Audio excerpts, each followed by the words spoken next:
Jacob went on his way, and the angels of God met him. And when Jacob saw them, he said, "This is God's camp." So he called the name of that place Mahanaim. And Jacob sent messengers before him to Esau, his brother, in the land of Seir, the country of Edom, instructing them, Thus you shall say to my lord Esau, Thus says your servant Jacob, I have sojourned with Laban, stayed until now. I have oxen, donkeys, flocks, male servants, and female servants. I have sent to tell my lord, in order that I may find favor in your sight. And the messengers returned to Jacob, saying, We came to your brother Esau. He is coming to meet you, and there are 400 men with him. Then Jacob was greatly afraid and distressed. He divided the people who were with him, and the flocks and herds and camels, into 2 camps, thinking, If Esau comes to the one camp and attacks it, then the camp that is left will escape. And Jacob said, O God of my father Abraham, and God of my father Isaac, O Lord, who said to me, Return to your country and to your kindred, that I may do you good.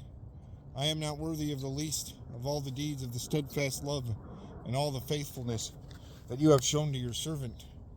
For with only my staff I crossed this Jordan, and now I have become 2 camps. Please deliver me from the hand of my brother, from the hand of Esau, for I fear him, that he may come and attack me, the mothers with the children.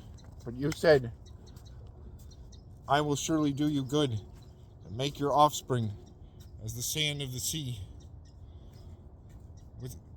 which cannot be numbered for multitude. So he stayed there that night, and from what he had with him, he took a present for his brother Esau: 200 female goats, 20 male goats, 200 ewes, 20 rams, 30 milking camels and their calves, 40 cows and 10 bulls,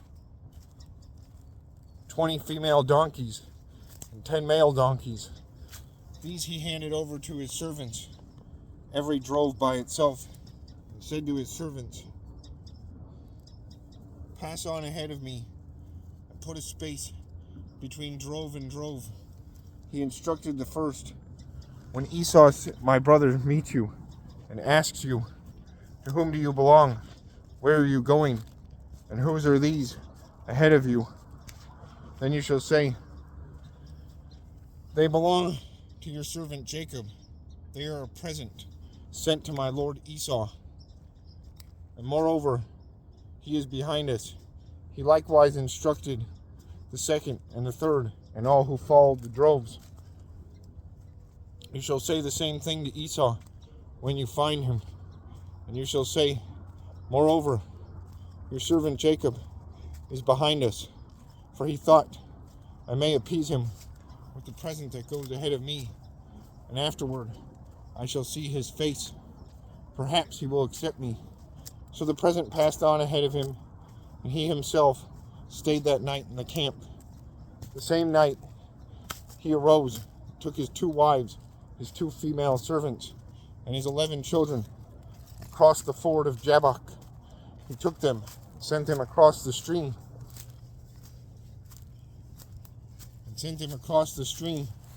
And everything else that he had. Jacob was left alone. And a man wrestled with him until the breaking of the day. When the man saw that he did not prevail against Jacob, he touched his hip socket, and Jacob's hip was put out of the joint as he wrestled with him. Then he said, Let me go, for the day has broken. But Jacob said, I will not let you go unless you bless me. And he said to him, What is your name? And he said, Jacob. Then he said, Your name shall no longer be called Jacob, but Israel, for you have striven with God and with men, and have prevailed. Then Jacob asked him, Please tell me your name. But he said, Why is it that you ask my name? And there he blessed him. So Jacob called the name of that place Peniel, saying, For I have seen God face to face, and yet my life has been delivered. The sun rose upon him as he passed Penuel, limping because of his hip. Therefore, to this day, the people of Israel do not eat the sinew of the thigh that is on the hip socket, because he touched the socket of Jacob's hip on the sinew of the thigh.